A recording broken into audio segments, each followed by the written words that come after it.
नमस्ते, मैं हूं सौरभ द्विवेदी। यह है thelalantop.com का न्यूज रूम और मेरे हाथ में है बिजनेस सेगमेंट में देश की नंबर 1 मैगजीन बिजनेस टुडे।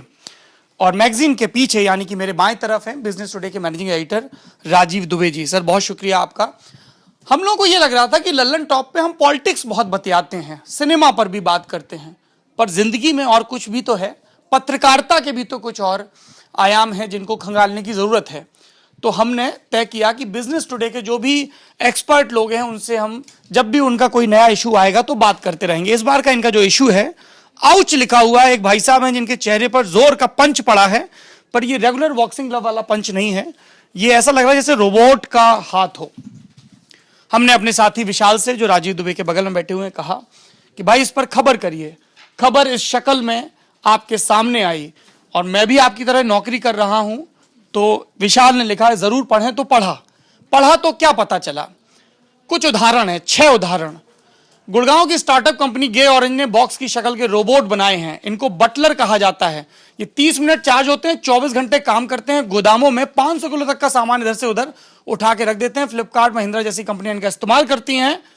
नतीजा, इंसानों की इन कंपनियों के इस सेक्शन में जरूरत 60 से 80% कम हो गई।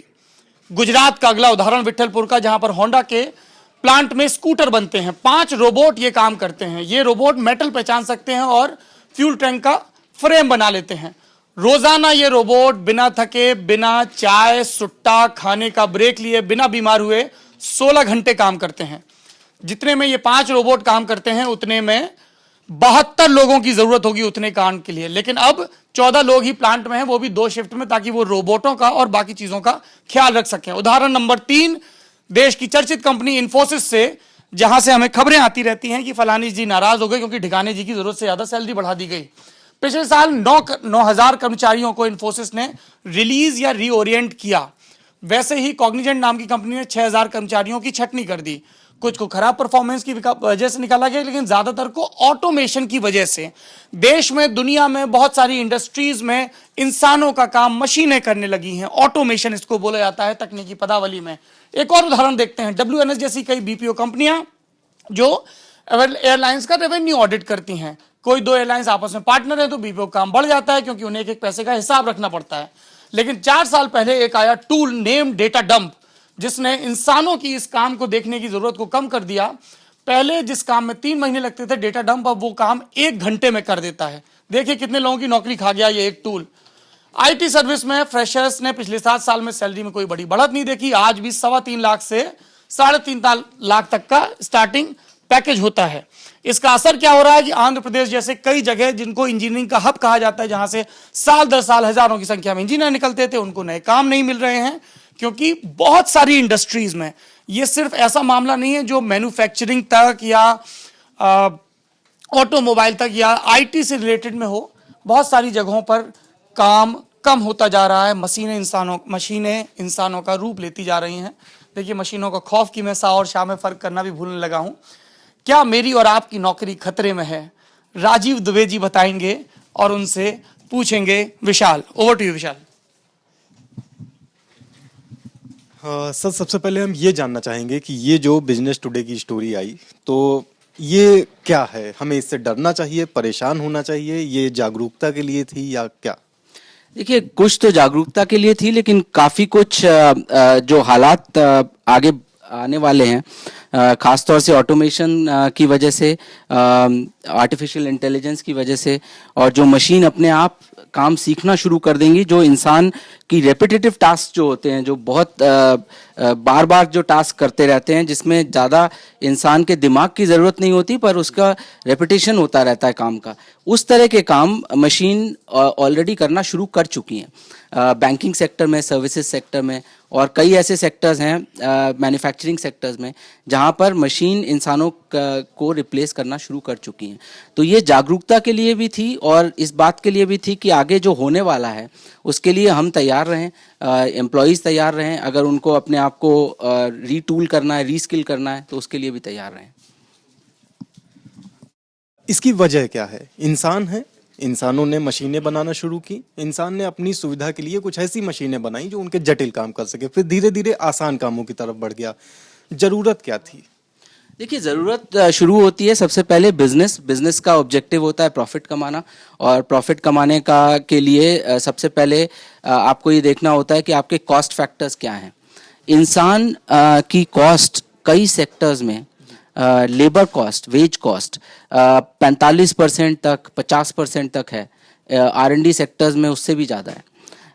सर्विसेज सेक्टर में जैसे इंफॉर्मेशन टेक्नोलॉजी हुई, बैंकिंग हुई, ऐसे कई सेक्टर्स हैं, ई कॉमर्स हुई, कई सेक्टर्स हैं जहां पर वेज कॉस्ट, एम्प्लॉयमेंट कॉस्ट काफ़ी बढ़ चुकी है, जो 15% से लेकर 45, 50, 55% तक भी हो चुकी है ओवरऑल कॉस्ट के मुकाबले। तो कंपनीज ये सोचती हैं कि अगर यही काम मशीन करेंगी तो एक तो उसमें मिस्टेक होने का चांस बहुत कम होगा, और दूसरा मशीन अगर वो काम करेंगी तो वो सेविंग्स बढ़ेंगी। मैन्युफैक्चरिंग में, जहाँ पर मैन्युफैक्चरिंग की बात है, मैन्युफैक्चरिंग में क्या होता है कि लेबर कॉस्ट जो है 10 से 12, 10% बहुत मुश्किल से होती है, 8%, 9%, 10%, 11% एट टाइम्स। तो मैन्युफैक्चरिंग में जो ऑटोमेशन आया है वो प्रिसीजन के लिए आया है, जिससे कि मिस्टेक कम नहीं हो। जो आप गाड़ी बना रहे हैं उसमें ऐसा नहीं हो कि एक पुर्जा कहीं छूट जाए या कहीं पर आपकी वेल्डिंग छूट गई, तो वो मशीन छोड़ती नहीं है। इंसान चूक सकता है, मशीन चूकती नहीं है। तो मैन्युफैक्चरिंग में प्रिसीजन के लिए आई है, वहाँ पर भी कॉस्ट का फैक्टर है, लेकिन इतना बड़ा फैक्टर नहीं है जितना सर्विसेज सेक्टर में है। सर्विस सेक्टर में है लेबर कॉस्ट जिसका राजीव सर जिक्र कर रहे हैं, वो ये मामला है कि मान लीजिए किसी कंपनी में या मैकडोनल्ड का जो एक आउटलेट है उसमें मान लीजिए बर्गर बन रहे हैं, तो उसमें 10 आदमी दिन भर एक ही काम बार बार कर रहा है। जो रिपीटेटिव काम की बात होती है कि बर्गर बना रहे हैं, एक ब्रेड को एक तरह से काट देना है, उस पर एक टिक्की रख देनी है, कुछ सॉस लगा देना है, बंद कर देना है, यही काम। इसमें दिमाग का कोई काम नहीं है, इंसान दिन भर यही काम कर रहा है, और यही काम अब रोबोट से इसलिए कराया जा रहा है ताकि जो 10 आदमी वहां पर काम कर रहे हैं उन 10 लोगों को सैलरी ना देनी पड़े। तो राजीव सर, इसमें सबसे ज्यादा कौन कौन से सेक्टर प्रभावित होंगे? देखिए, शुरुआत हुई है आईटी सेक्टर में, शुरुआत हुई है ई कॉमर्स सेक्टर में, जहाँ पर कि बॉट्स, उनको सॉफ्टवेयर रोबोट्स को बॉट्स बोलते हैं, और रोबोट्स जो होते हैं इंजीनियरिंग रोबोट्स को रोबोट्स बोलते हैं। नॉर्मली ये डिफ्रेंशिएशन है दोनों बॉट्स और रोबोट्स में। बॉट्स की शुरुआत हुई आईटी सेक्टर में, जहाँ पर मशीन को ये लर्न करने की सुविधा दी गई कि वो अपने आप लर्न करके ये बताएं कि अगर कोई ट्रांजैक्शन हो रहा है और 2 सिमिलर ट्रांजैक्शंस हैं और उन 2 सिमिलर ट्रांजैक्शंस को एक जगह पर उनको प्रोसेस करके रखना है, तो वो कैसे कर सकते हैं। तो ये लर्निंग, इस तरह की लर्निंग से शुरू हुई बातें। तो आईटी सेक्टर में हुई, बैंकिंग सेक्टर में उसी के साथ हुई, इंश्योरेंस में हुई, तो ये सारे सर्विसेज सेक्टर में शुरुआत होती गई। आगे होते होते टेलीकॉम में उसका इंक्लूजन हुआ, ई कॉमर्स में उसका इंक्लूजन हुआ। तो जो बॉट्स हैं वो इस चीज़ में सबसे ज़्यादा जो डिसरप्शन ला रहे हैं वो सॉफ्टवेयर रोबोज ला रहे हैं, बजाय इसकी कि मशीनी रोबो जो काम कर रहे हैं वो बहुत टाइम से हैं। कम से कम 20-30 साल से हम मशीनी रोबो देखते आ रहे हैं, लगातार देखते आए हैं। फैक्ट्रीज में मशीनी रोबो भी ऑलरेडी 15-20 साल से ऑलरेडी काम कर रहे हैं, लेकिन जो सबसे ज़्यादा डिसरप्शन आ रहा है वो सॉफ्टवेयर रोबोट्स की वजह से आ रहा है, जिनको बॉट्स बोलते हैं।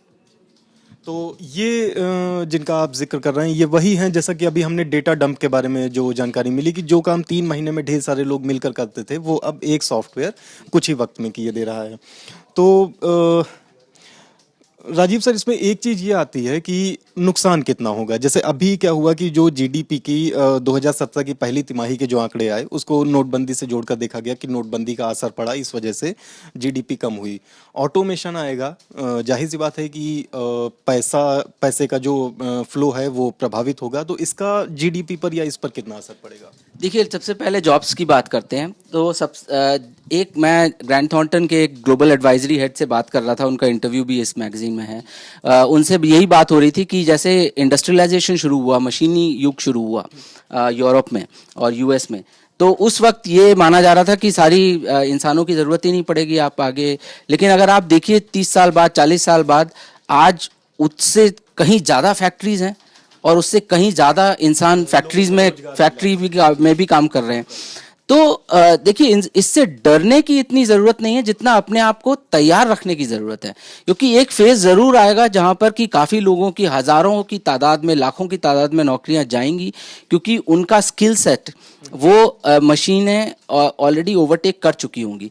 तो अपने आप को तैयार रखना, अपने आप को, अपने स्किल सेट को तैयार रखना, और ये तैयार करना कि आप कैसे आप अपने आप को रीटूल और री एम्प्लॉयबल बना सकते हैं, तो वो बहुत ज़रूरी है, ख़ास तौर से ऐसे सेक्टर्स में जहाँ पर कि machine automation, machine learning and automation शुरू हो चुका है। उसके अलावा मैं इस तरह से देखिए, अगर आप कि कुछ नए सेक्टर्स भी शुरू होंगे जिनका हमें पता ही नहीं है कि उसमें कितना एम्प्लॉयमेंट होगा।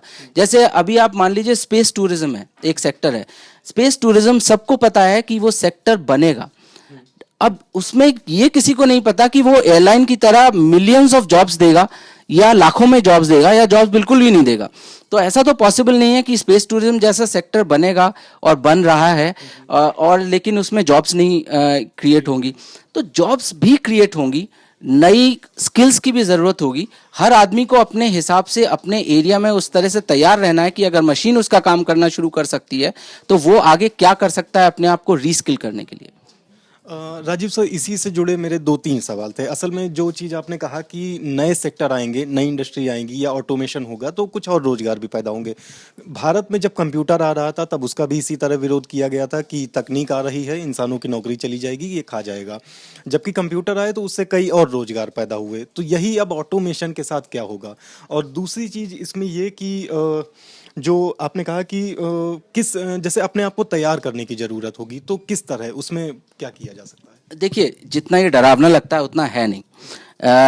खास तौर से हमारे जैसे कंट्रीज में जहाँ पर कि अभी भी ग्रोथ बहुत तेजी से हो रही है और बहुत ज़्यादा पोटेंशियल है ग्रोथ की, क्योंकि हमारे जो, अगर आप देखिए हमारा पर कैपिटा कंजम्पशन कंप्यूटर्स का, मोबाइल्स का, कार्स का, कंज्यूमर प्रोडक्ट्स का, आपकी सॉफ्ट ड्रिंक कंजम्पशन का, वो बहुत ही per capita consumption global average के हिसाब से बहुत ही कम है। तो हमारी पोटेंशियल ऑफ ग्रोथ बहुत ज़्यादा है। अब आप मान लीजिए बहुत ही ज़्यादा, बहुत ही काफ़ी कुछ हमारी इकोनॉमी बढ़ने वाली है। तो हमारी इकोनॉमी अगर अभी 2-2.5 ट्रिलियन डॉलर की इकोनॉमी है, तो अगर अब 10 ट्रिलियन डॉलर की इकोनॉमी होगी तो आप उसमें सोचिए कितनी फैक्ट्रीज और कितनी जॉब्स क्रिएट होंगी। तो डेवलपिंग इकोनॉमीज जैसे हमारी हैं उनको इतना डरने की ज़रूरत नहीं है। मैं जैसे आपको एग्जांपल हमने इसमें दिया है होंडा की फैक्ट्री का। होंडा मान लीजिए एक फैक्ट्री में आज 100 एम्प्लॉय कर रहा था, अगली फैक्ट्री में सिर्फ 60 ही कर रहा है, क्योंकि उसमें मशीनें लगा दी हैं। लेकिन उसको फैक्ट्री दर बदर बनानी पड़ेंगी। उन फैक्ट्री 60 भी कर रहा है तो 60 तो नई जॉब्स क्रिएट होंगी। तो Maruti, Honda, Hindustan Unilever, ITC, इन सबको फैक्ट्रीज बनानी पड़ेंगी कंजम्पशन के लिए। एलजी, सैमसंग, जो भी हैं फोन मैन्युफैक्चरर्स को, तो फैक्ट्रीज बनती रहेंगी अगर हमारा कंजम्पशन बढ़ता रहेगा। तो इतना ज़्यादा डरने की ज़रूरत नहीं है जितना ये हमको तैयार रहने की ज़रूरत है कि अगर हमारा स्किल हमारा जॉब का जो है स्किल है वो अगर मशीन लेना शुरू कर रही है तो हम अपने आप को कैसे स्किल कर सकते हैं कि हम दूसरी जॉब ले सकें। तो ये बदलाव जो तैयार रहने वाली चीज़ है या बदलाव लाने वाली चीज़ है, तो ये किधर से बेहतर हो सकता है? मतलब जो एम्प्लॉय है किसी चीज़ का, उसी को अपने काम में कुछ बेहतरी करनी होगी या सरकार की तरफ से कुछ ऐसा? देखिए, सरकार नेशनल स्किल डेवलपमेंट मिनिस्ट्री सरकार ने शुरू की है स्किल डेवलपमेंट की। लास्ट ईयर मैंने जो लास्ट नंबर्स देखे थे 1.2 मिलियन, 12 लाख लोगों को उन्होंने नए स्किल्स के लिए तैयार किया है। उसमें से 6.3 मिलियन उन्होंने प्लेसमेंट किए हैं। तो सरकार अपनी तरफ से ये कोशिश कर रही है। कंपनीज जो हैं जिनको लग रहा है कि जॉब्स मशीन से या ऑटोमेशन से जॉब्स कोई एम्प्लॉयज़ रिडंडेंट होते हैं, तो कंपनीज अपनी तरफ से रीस्किलिंग की कोशिश करती हैं जिससे कि उनको नए स्किल सिखाए जा सकते हैं एम्प्लॉयज़ को, जिससे कि उनसे कोई और काम लिया जा सकता है। कंपनीज अपनी तरफ से कोशिश कर रही हैं। इंडिविजुअल्स को, आपको अपनी तरफ से भी कोशिश करनी होगी कि हम नए स्किल्स सीख सकें, जिससे कि अगर हमारी नौकरी कोई मशीन ले लेती है, ऑटोमेशन की वजह से ले लेती है या आर्टिफिशियल इंटेलिजेंस की वजह से ले लेती है, तो ये 3-4 तरफ से पहल करनी होगी। हर तरफ से सरकार अपना काम करेगी, कंपनीज अपना काम करेंगी और इंडिविजुअल्स को अपनी तरफ से कोशिश करनी पड़ेगी। रोजगार और बेरोजगारी वाली जो बात आई तो उसमें मुझे याद आया, इस किताब में मोहनदास पाई का जिक्र है, मणिपाल ग्रुप के चेयरमैन। तो उन्होंने कुछ आंकड़े बताते हुए कहा कि पिछले 10 सालों से भारत में हर साल 1 करोड़ लोग बेरोजगार हो रहे हैं और अगले 10 साल में भी उन्होंने इसी पेस से बेरोजगारी की आशंका जताई है। तो उनके मुताबिक 2027 तक करीब 20 करोड़ के से ज़्यादा लोग बेरोजगार होंगे। तो ऑटोमेशन से इसमें और ज़्यादा बुरा होगा या और कुछ बेहतरी हो सकती है, इस पर क्या कहेंगे? मतलब 20 करोड़ एक बड़ा बड़ा आंकड़ा है। देखिए, मुझे ये नंबर्स पे विश्वास इसलिए नहीं होता है क्योंकि सरकार के पास अपने आप भी नंबर्स ऑलरेडी अवेलेबल नहीं है। क्योंकि अगर आप लेबर ब्यूरो की स्टैटिस्टिक्स देखिए तो लेबर ब्यूरो सिर्फ 8 सेक्टर्स को कवर करता है। उन 8 सेक्टर्स में लेबर ब्यूरो के हिसाब से पिछली साल 1.38 लाख नई जॉब्स शुरू की। मैंने आपको बताया मिनिस्ट्री ऑफ स्किल डेवलपमेंट ने खुद अकेले 6.32 लाख 6.5 लाख जॉब्स प्लेसमेंट किया। तो अब सरकार का एक आम ये बोलता है कि सिर्फ 1.38 लाख जॉब्स क्रिएट हुई हैं। सरकार का दूसरा आम बोलता है कि हमने 6.5 लाख जॉब्स लोगों को प्लेसमेंट कर दिया। तो ये स्टैटिस्टिक्स जो हैं जब तक पूरी तरह से इकोनॉमी की स्टैटिस्टिक्स इकट्ठी नहीं होती हैं, ये स्टैटिस्टिक्स विश्वास करने लायक नहीं है। मुझे तो ये विश्वास आप कर ही नहीं सकते हैं कि आप 120 करोड़ की आबादी में हर छठा आदमी बेरोजगार है। अगर ऐसा होता तो अभी तक तो आपके सड़कों पे दंगे हो चुके होते, तो ये पॉसिबल नहीं है। लेकिन ये है, मुझे ये लगता है कि बहुत लाखों में जॉब्स क्रिएट हो रही हैं, लेकिन हमको उसको कैप्चर करने का तरीका हमको नहीं पता है। हो सकता है कि काफ़ी ये जो जॉब्स क्रिएट हो रही हैं वो ऐसे सेक्टर्स में हो जहाँ पे सेल्फ एम्प्लॉयमेंट हो रहा हो। ऐसा भी हो सकता है कि जैसे मैं आपको बताऊं, लेबर ब्यूरो स्टैटिस्टिक्स जो 8 सेक्टर कवर करता है उसमें ई कॉमर्स और लॉजिस्टिक्स, जहाँ पर पिछले 5 साल में लाखों में जॉब्स क्रिएट हुई हैं, वो कवर ही नहीं करता है सेक्टर। लेबर ब्यूरो स्टैटिस्टिक्स बिल्कुल और लेबर ब्यूरो स्टैटिस्टिक्स जैसे आपका आईटी सेक्टर कवर भी करता है, तो आईटी सेक्टर में उसको पता है कि पिछले साल 1.7 लाख जॉब्स नई जॉब्स क्रिएट हुई। आईटी सेक्टर में 39 लाख जॉब्स हैं। पूरे देश में इस तरह का माहौल बन गया है जैसे कि आईटी सेक्टर में जॉब्स कम हो रही हैं, पर आईटी सेक्टर में पिछले साल में ही 39 लाख लोग जहां एम्प्लॉयड हैं वहां पर 1.7 लाख एडिशनल जॉब्स क्रिएट हुई हैं। ऑलमोस्ट ऑल जो टॉप की 8-10 आईटी कंपनीज हैं उन्होंने नेट जॉब्स ऐड की हैं। तो ये माहौल अपने आप में गलत है, क्योंकि जो हम सुनते आ रहे हैं नंबर 10,000 जॉब्स वहाँ गई, 5,000 जॉब्स वहाँ गई, इमीडिएटली कंपनी उसको डिनाई कर देती है। लेकिन अगर आप नैस्कॉम का नंबर देखिए तो 1.7 lakh additional new jobs have been created by the IT sector सिर्फ पिछले साल में।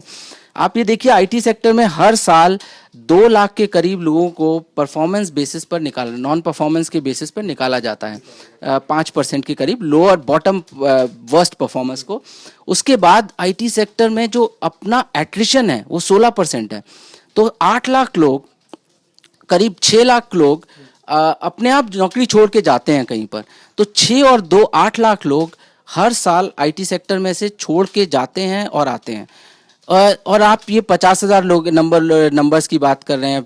दूसरी बात, एक जैसे कोई भी top sector, top of the line sector है जैसे आईटी सेक्टर, उसके साथ अलाइड सेक्टर्स होते हैं। जैसे आईटी सेक्टर में अगर एक जॉब क्रिएट होती है तो अलाइड सेक्टर्स में जो आपके केटरर्स हैं, जो आपके टैक्सी लोग हैं और जो रिलेटेड सेक्टर्स हैं जो सपोर्ट करते हैं आईटी सेक्टर को, उसमें 1.5 जॉब क्रिएट होती है।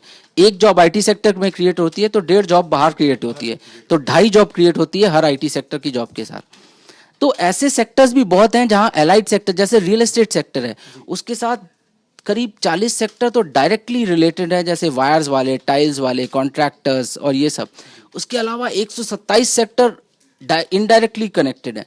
तो अगर रियल एस्टेट सेक्टर में सडनली जॉब क्रिएशन शुरू होता है तो उसके आप रिपल इफेक्ट देखिए इकोनॉमी में कितने होते हैं, वो हम कहीं कैप्चर नहीं कर पाते हैं। तो ऐसे नंबर्स जो हम जिन नंबर्स की बात कर रहे हैं 20 करोड़ 120 करोड़ की आबादी वाले देश में, ये नंबर्स पॉसिबल नहीं है।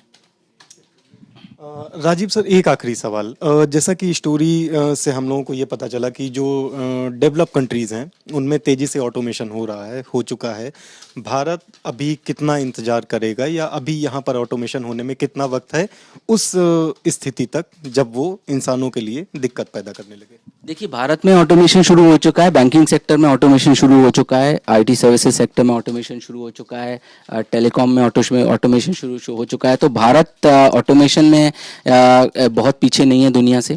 जो हम नई फैक्ट्रीज बनाते हैं उनमें उतना ही ऑटोमेशन होता है जितना किसी भी दुनिया की फैक्ट्री में कहीं भी होता होगा। तो उसके बावजूद अगर मैंने एक 1953 कंपनीज का डेटा निकाला डेटाबेस में से। उस 1953 कंपनीज जो हैं जिन्होंने पिछले साल और उससे पिछले साल 2 साल में अपने एम्प्लॉयमेंट नंबर्स डिक्लेयर किए, 1953 कंपनीज के डेटा से मुझे पता चला कि उनका job creation, additional net job creation 2% हो रहा है पिछले साल में। पिछले साल 2% from previous year 2% job addition किया है उन्होंने। ये हर तरह की कंपनी है, क्योंकि डेटाबेस में मुझे सिर्फ इतना पता करना था कि जॉब क्रिएशन हो भी रहा है कि नहीं हो रहा है। तो मुझे ये कंफर्म हो गया कि job creation 2% additional job creation हुआ है पिछले साल में, बजाय इसके पिछले साल से।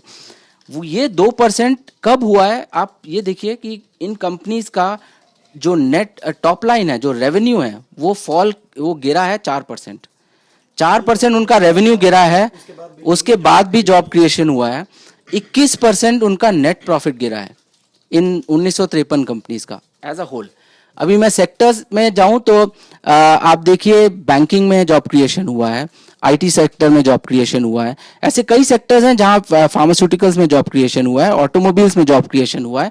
मारुति ने मान लीजिए एक फैक्ट्री में जॉब ऑटोमेशन शुरू किया, तो एक नई फैक्ट्री सानंद में बनाई भी है गुजरात में।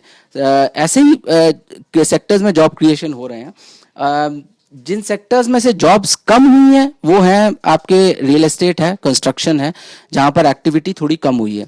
लेकिन ऐसे हर सेक्टर के मुकाबले ऐसे और भी सेक्टर्स हैं जहां जॉब क्रिएशन हो रहा है, लगातार हो रहा है।